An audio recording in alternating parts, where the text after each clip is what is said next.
Hey folks, Matt Easton here, Scholar Gladiator, and today we're going to look at why the sword is a better weapon to couple with the shield in a lot of scenarios than the axe is, or indeed we could apply this to the mace or the warhammer.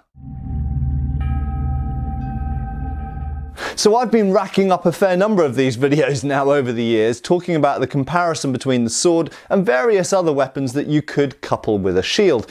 I've looked at the Viking era, later medieval period, even other continents as well outside Europe, Asia and so on. And clearly there are a lot of different considerations you could bring in when you're comparing the sword with something like the axe or indeed the mace or the warhammer.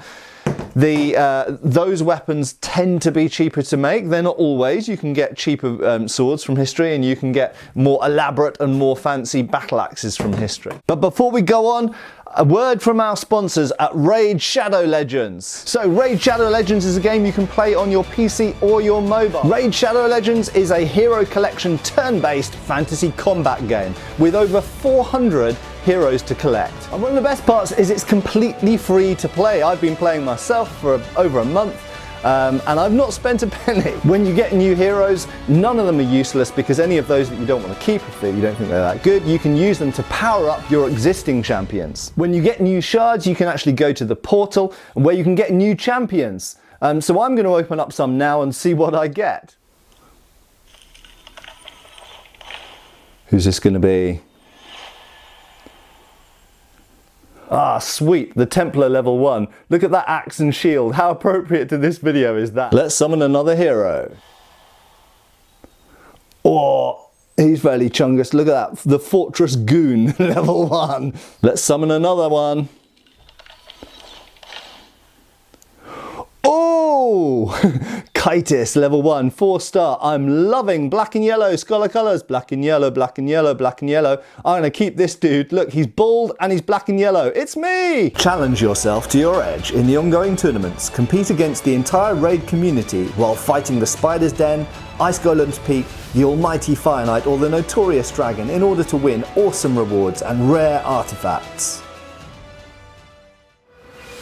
Go to the video description below, click on the special link, and if you're a new player, you're going to get 100 silver plus 2 clan boss keys and 10 mystery shards, which means you can open up new champions, and 1 free really good level champion, the Executioner, who's really good for beginners. You can claim your rewards by going to the treasure box up in the top right corner here. These rewards are only available for the next 30 days and only for new players. Good luck, and I'll see you there under the nickname Captain Context. See you soon. So back to the sword versus axe. Now I just want to reiterate here, while I'm fixating on the axe for the purposes of this video, a lot of what I'm going to say could be applied to things like the warhammer or maces or these kind of heavy-ended percussive weapons that have some piercing or cutting or crushing quality to them. Okay, so they, in many ways, they occupy a similar space in medieval combat. Now, the point that I want to really fixate on and emphasize in this video in terms of the advantage of the sword, and there are many advantages of the sword that we've spoken about. The fact that it's more appropriate for piercing with the tip, better for thrusting. The fact that it's easier to wear in a scabbard than things like warhammers and axes are. And all of the other points. The basic point I really want to emphasize here is speed.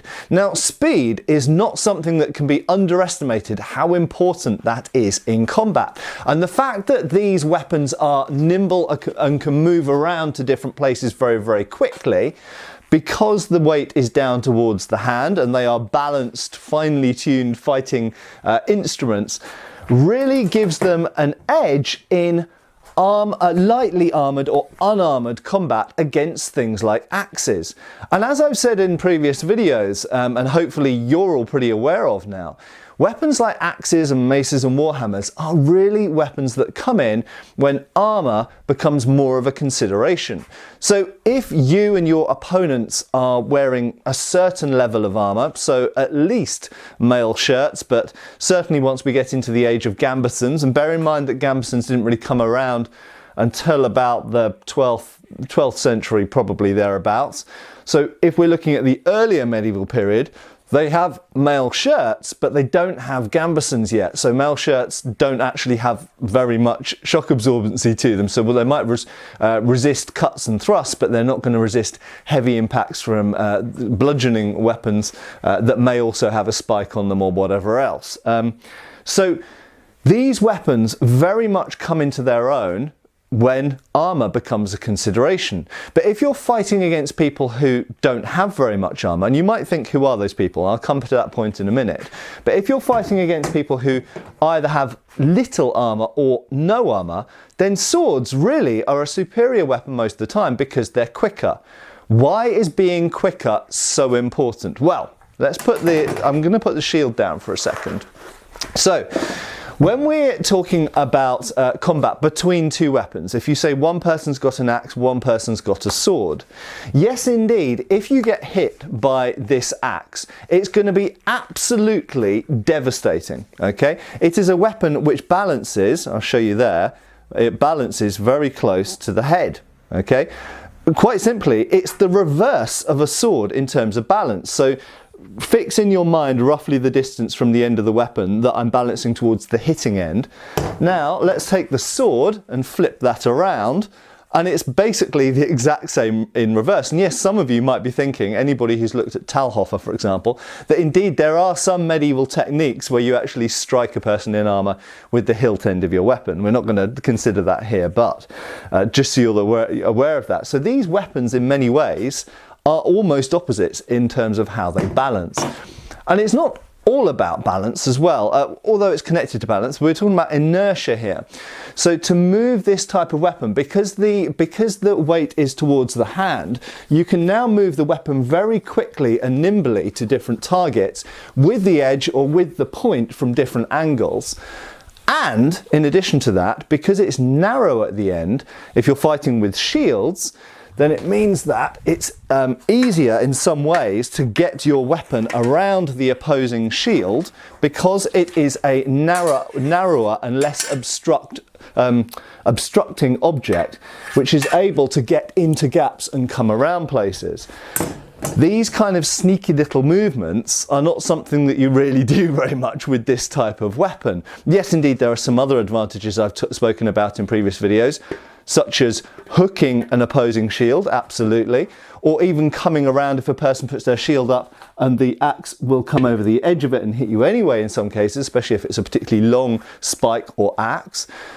And indeed breaking the shields. This is a steel shield, so it doesn't apply to this, but if I was using a wooden or a leather shield, or a combination of those two, then indeed an axe is more likely to compromise the shield and break the shield, which a sword very rarely will do.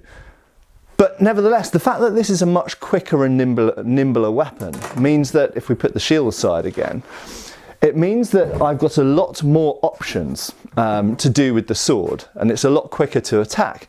And quite simply, if the two people start their attack at the same time, and the axe starts swinging, the sword will get there quicker. Okay, now the sword getting there quicker is very, very important for one reason. It's important for many reasons, but it's particularly important for one reason.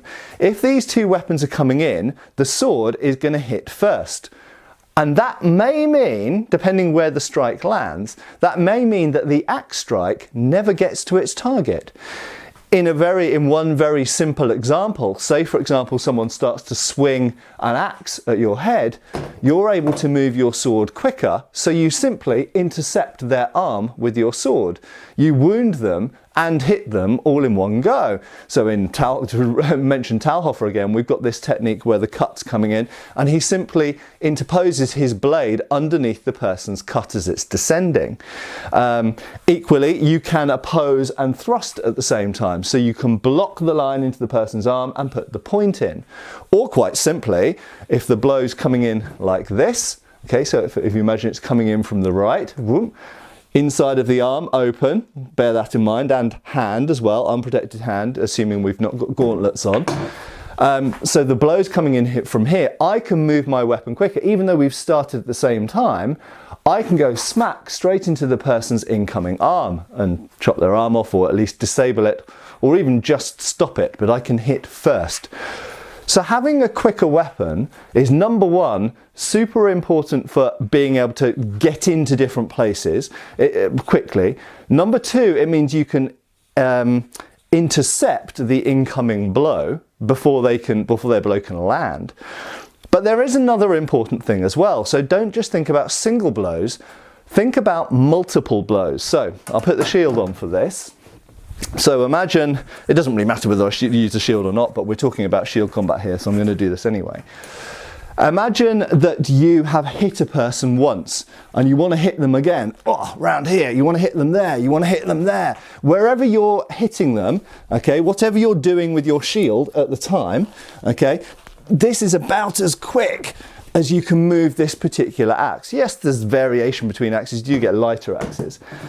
But the sword is just very much quicker and lighter to move to different targets and do different things.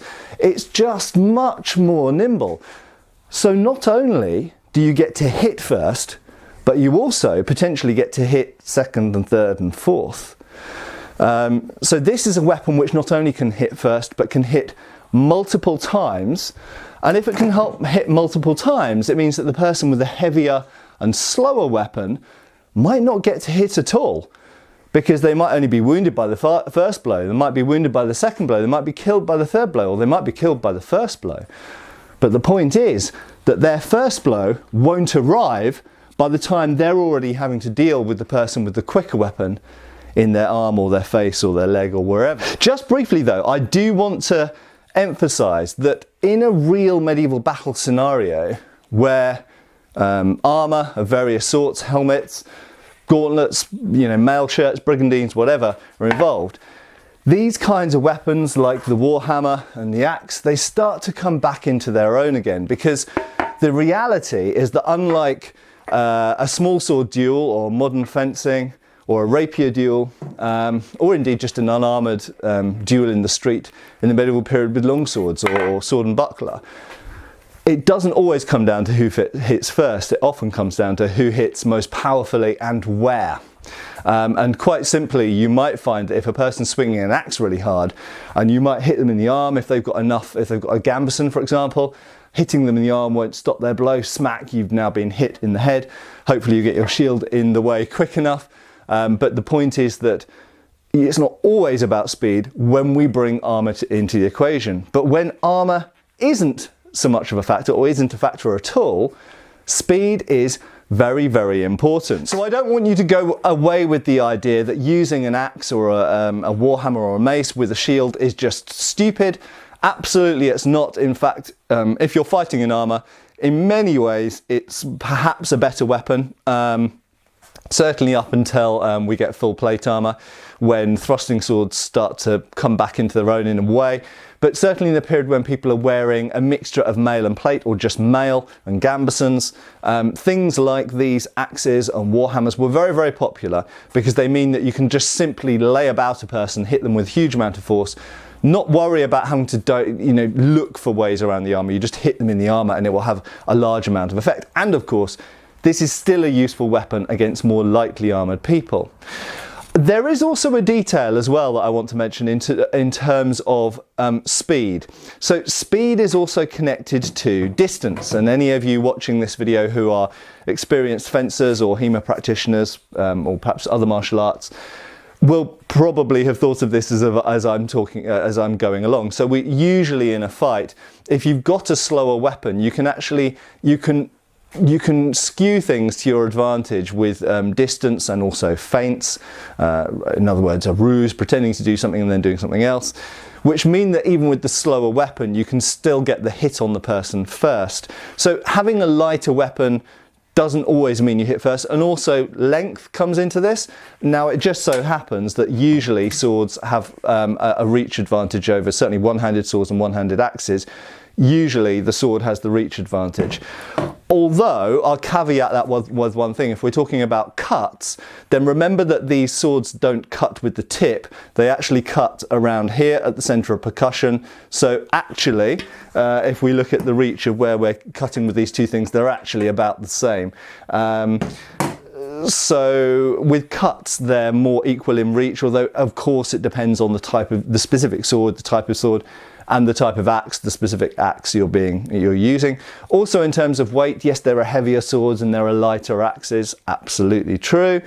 But the tendency, because of inertia, because of the design of a sword compared to the design of an axe, the axe has the weight towards the end of the weapon, the sword has the weight towards the hand. So the tendency is for most swords in most periods to be quicker, more nimble weapons than axes that you can hit first with, and you can hit multiply in different places and redirect more quickly and easily with than you can with something like a mace or a warhammer or an axe. So to conclude, I would say that swords coupled with shields, or indeed we could put this to bucklers as well, have a big advantage when it comes to speed, and that's not just immediate speed, that's repeatable speed against things like axes. But that doesn't mean that the axes don't, of course, have their own advantages of various sorts, as I've spoken about in this video and other videos in the past. But what we do find is that swords have pretty much throughout history been a more popular accompaniment to the shield than something like an axe is. And I think one of the big reasons for that, because you have to bear in mind, these are a lot cheaper to make than a sword is. So why throughout history, from antiquity through the Middle Ages, even through to the 19th century, were swords more popular counterparts to the shield than things like axes and maces were? Well, quite simply because axes and maces have enough of a disadvantage in terms of speed and very often reach that whilst they are advantageous in certain types of armoured fighting, that certain type of armoured fighting is a relatively specialised context, is a fairly specialised environment. And through most combat, through most of history, the sword can still do well enough in armoured combat, especially if it's a thrusting type, or if there are enough gaps in the armour or there isn't enough armour. The sword can still do well enough, and against lightly armoured people or in civilian life, the sword is superior, certainly in a one-on-one fight where armour's not involved. So, axe fans, don't dismay. I still think this is a really awesome weapon, still has lots of uses, and in certain scenarios it is a better weapon than the sword is. However, we must accept that throughout history, in most parts of the world, in fact, I think in all parts of the world where swords have existed and shields have existed, the sword has been a more popular accompaniment than the axe. And finally, I should also say, let's not forget that in most periods of history, in many parts of the world, if not all, these weapons, the sword and the axe, have often been secondary or even tertiary weapons, with the primary weapons on the battlefield or in skirmishes or whatever being missile weapons and pole weapons such as spears, the spear being the main one of course, and other pole weapons as well. And so these are backup weapons, and you have to remember in a backup context it is much easier to walk around wearing a sword in a scabbard than it is to walk around with a rather pointy and uncomfortable axe shoved through your belt. And remember that that sword is very, very useful and very appropriate to a wide range of possible combat scenarios, whether you're in civilian life or military life, in a battle, in a skirmish, or whatever. So this is a very, very useful and multi-purpose and multi-role backup weapon to have on your side. Thanks once again to our sponsors for this video. They're the reason that you don't have other ads playing. And go and check out that link right below and go and get your special offer that's down there right now. And many thanks for following Schola Gladiatoria channel. Please make sure that you are subscribed, link down there in the corner. And if you are subscribing for the first time, make sure you click that notification bell as well so you find out about my newest videos. I've got lots of other good videos and playlists. Check out my playlists. Give us a like, come back for my next video, and thanks a lot for watching. Cheers folks. Thanks for watching. We've got extra videos on Patreon. Please give our Facebook a like and subscribe if you haven't already. Cheers folks.